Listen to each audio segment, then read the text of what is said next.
Good afternoon, friends. This is surprising news. Presidential candidates are now beginning to discuss their plans for safety net programs, but experts are warning this could mean major changes for the American people. This includes raising the retirement age for Social Security and preventing wealthy Americans from increasing their benefits. My dearest friends, please do me a big favor and watch until the end of this video. Also, tomorrow, which is Friday, I will be announcing several winners for the Walmart gift card giveaway. If you would like to enter these weekly giveaway friends, all you need to do is click and like several of my videos and then comment below the keyword of each video that you watch. The more videos that you comment on, dearest friends, the greater your chances of winning these giveaways. Thank you, Madam Chair. Mr. Speaker, I rise today in support of H.J. Res. 88, which I'm a co-sponsor of. This Congressional Review Act would stop President Biden's radical SAVE program that alters the income-driven repayment program to redefine the vast majority of borrowers as financially distressed. It saves nothing. In fact, in my business, it's called false advertising. And costing the taxpayer an estimated $559 billion is effectively a loan cancellation program in disguise. And who's talking about the lenders? Who's talking about the people that loan the money, i.e. the people of America? So in June, President Biden's unconstitutional plan to cancel outstanding loan debt was struck down by the Supreme Court, who stated that the authority to cancel student loan lies with Congress and Congress only, and not President Biden. This latest plan by President Biden is yet another attempt to ignore the Supreme Court and sidestep Congress, even after members of his own party have admitted the executive branch lacks the authority to do so. Yesterday, the President announced that his administration approved another $4.8 billion in student loan cancellation, bringing the current total to over $130 billion, basically sponsoring deadbeats. Now, this is a slap in the face to the taxpayer, forcing the 87% of Americans who do not hold any federal student loan debt and who have made sound financial decisions to foot the bill for those unwilling to pay off the debt they chose to rack up. What this administration refuses to admit to the American people is that this is not debt cancellation or debt forgiveness, but a shift of responsibility from the borrowers to the pocketbooks of hardworking families. In Texas, where I come from, a deal's a deal. You pay your debt back and a handshake still works. I urge my colleagues to vote in favor of H.J. Res. 88 and put a stop to this administration's unlawful attack on the American taxpayer. In God we trust. I yield back. Former South Carolina Governor Nikki Haley is now promoting a policy that sets her apart from her closest competitors for the 2024 Republican presidential nomination. That is a willingness to stake out positions on the politically divisive issue of overhauling the nation's entitlement programs. Many who have backed Nikki Haley or are taking a second look at her candidacy cite shoring up the nation's ailing Social Security system.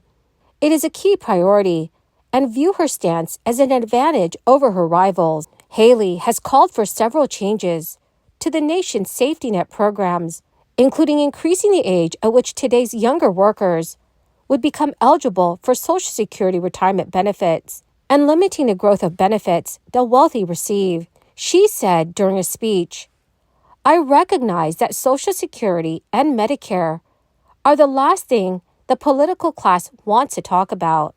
Her positions on entitlement reform and those of her rivals will face greater scrutiny as the January 15th Iowa caucuses draw closer. Haley has risen in the polls and is competing with Florida Governor Ron DeSantis. According to CNN News, the combined Social Security Trust Fund reserves are on pace to be depleted in 2034. Without those reserves, Social Security will only be able to pay about 80% of benefits. Meanwhile, Medicare will have only enough money in its hospital insurance trust fund to pay all scheduled benefits until 2031, after which it will be able to cover only 89% of cost. Nearly 67 million Americans have received monthly Social Security benefits this year, and more than 66 million people are enrolled in Medicare. polling shows little support for major changes to the program themselves to help shore up their finances. So in his presidential campaign, Ron DeSantis has maintained that promise made to current beneficiaries will be kept, telling reporters early this year that Republicans are not going to mess with Social Security. More recently, in an interview on CNBC News, DeSantis discussed the need to find bipartisan accord on the future of Social Security. He said, "Looking forward in the terms of future generations, you have got to work in a bipartisan way with the other party. You cannot do this with one party." So, dear friends, what are your thoughts on this? Please let me know what your thoughts are in the comments section below.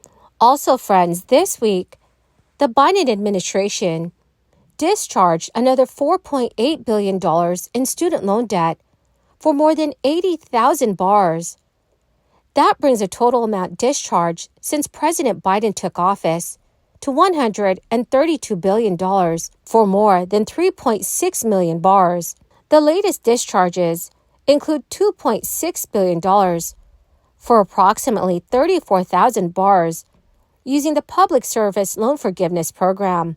It also waivers $2.2 billion for 46,000 bars under the one-time payment adjustment for income-driven repayment plans. 750,000 student loan bars have received $53.5 billion in relief from the Public Service Loan Forgiveness Program. According to Yahoo News, only about 7,000 bars had received forgiveness through these programs when the president took office. Teachers, nurses, doctors, lawyers, and other professionals who work in public service jobs are eligible to have the remaining loan balances discharged after 10 years of payments through the program. Bars that were in repayment for 20 to 25 years started to see their debt discharged and received notices in August. These discharges are still being processed. All other federal loan bars will see the one-time adjustment applied in 2024. Miguel Cardona, Secretary of Education, said in a press statement, "Before President Biden took office, it was virtually impossible for eligible bars to access the student debt relief they rightfully earned."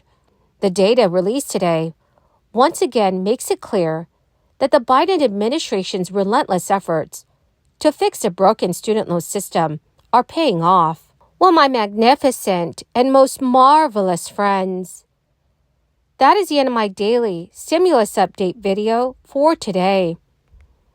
Thank you so much, friends, for joining me and for being part of this community. Tomorrow, which is Friday, I will be announcing several winners for the Walmart gift card giveaway. If you would like to enter these weekly giveaways, all you have to do, friends, is click and like several of my videos and then comment below the keyword of each video that you watch. The more videos that you comment on, friends, the greater your chances of winning the giveaways. Thank you, and have a wonderful and very blessed day.